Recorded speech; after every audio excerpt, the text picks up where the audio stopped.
Halo, Assalamualaikum warahmatullahi wabarakatuh. Ketemu lagi dengan saya Yuriskita Agung.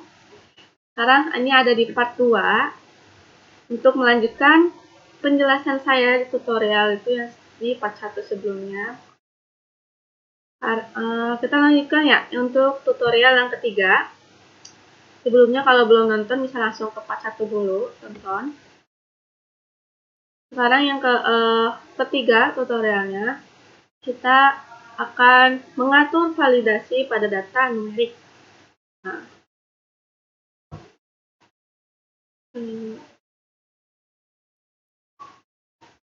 ini data yang tadi kita lanjutin. Nah, untuk validasi ini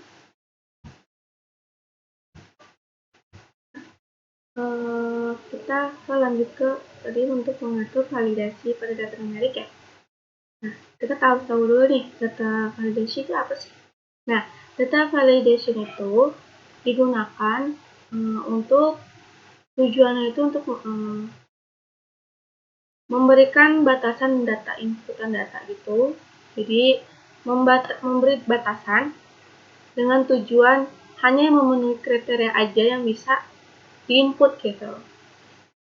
Nah, selain penggunaannya ini itu untuk memenuhi syarat, ini juga dapat menghindari kesalahan pada saat memasukkan data. Jadi saat diinput kita mengurangi kesalahan itu.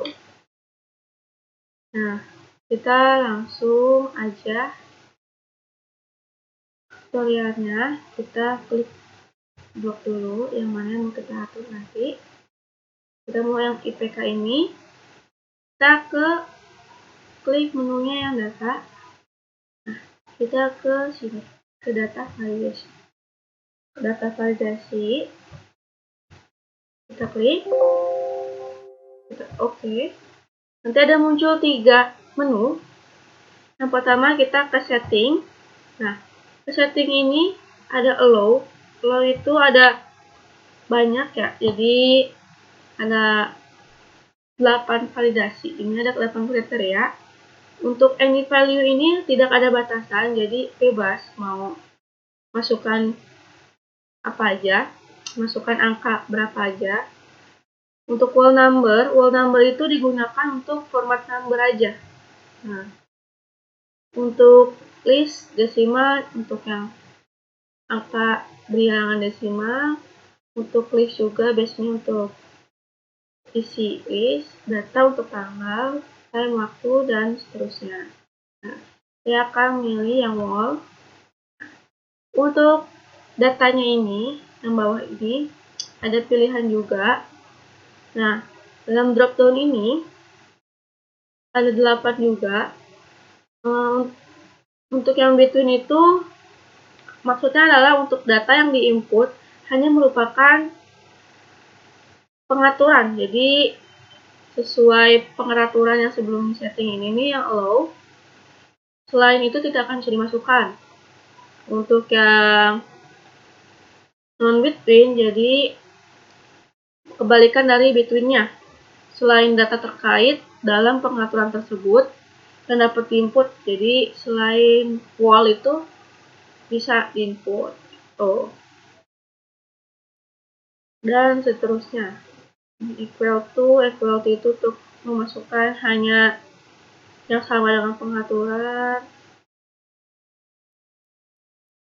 Kalau di atas itu bisa, jadi tapi kita milih yang preferred.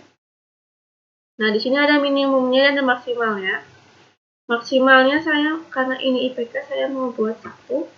Maksimumnya adalah 4.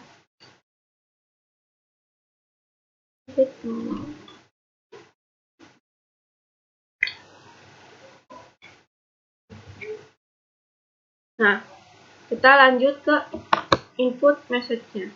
Nah, input message ini gunanya untuk memberitahukan kepada yang akan menginput nih data bahwa format yang bisa dimasukkan telah ditentukan. Misalkan teksnya maksimal 10 atau hanya angka aja. Nah, karena IPK berarti ini teks hanya bisa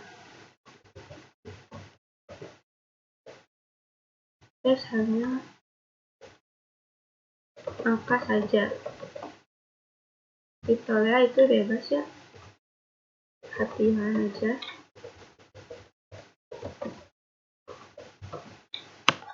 Ini. Nah, jadi ini menghemat waktu banget untuk proses data, otomatis akan diketahui format apa saja bisa dimasukkan ke dalam range tersebut gitu. Range. Jadi ini juga, tapi sifatnya juga tidak wajib karena tidak diaktifkan pun tetap bisa berjalan gitu. Jadi bisa langsung selanjutnya ke error alert. Nah, untuk yang error alert ini itu melakukan pesan peringatan jika data yang dimasukkan itu tidak sesuai dengan pengaturan yang telah ditentukan pada tab setting. Ini yang tab setting ini. Jadi kalau nggak sesuai dengan tab settingnya, itu akan ada peringatan. Jadi maka kita tuh akan tahu data yang apa seharusnya masuk ke dalam range tersebut. Selain untuk memberikan informasi, itu juga berfungsi untuk melakukan pencegahan terhadap kesalahan saat input yang mungkin muncul pada yang saat kita gitu ya. Nah, di sini ada stylenya. Stylenya ada stop, warning, atau information. Saya akan milih yang warning. Kita juga bisa perhatian. Error message-nya itu juga sesuai dengan kita. Misalkan saya akan isi minimal 1 minimal IPK 1 sampai 4 saja. Kalau udah semua, kita klik OK. Nah, ini sudah divalidasi, jadi kita langsung aja, misalkan kita klik J. Tuh, kita klik 1, bisa ya. Nah, ini adalah tampilan tadi yang input message-nya. Jadi, kita dikasih tahu nih, jadi kita tuh nggak ada perhatiannya, jadi teks hanya angka saja yang tadi diinput pada saat tab input message. Jadi kita tuh langsung tahu, oh ini cuma hanya angka saja. Jadi untuk kayak ini bukan data untuk yang ada tulisan abjadnya, hanya angka saja. 2,3. Nah, selanjutnya kan tadi kan settingannya dari 1 sampai 4. Kalau kita masukin di bawah 1 atau di atas 4, itu akan memunculkan error alert. Misalkan tadi kita pencet 0. Enter. Nah, nanti ini adalah tampilan dari tab si error alert. Nah, ini tampilannya seperti ini. Ini tulisan yang tadi kita isi, pesannya minimal IPK 1 sampai 4 saja.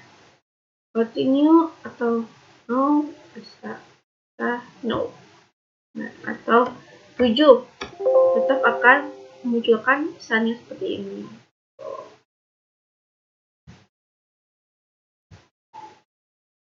Nah, kita seperti itu tentang cara mengatur validasi pada data numerik.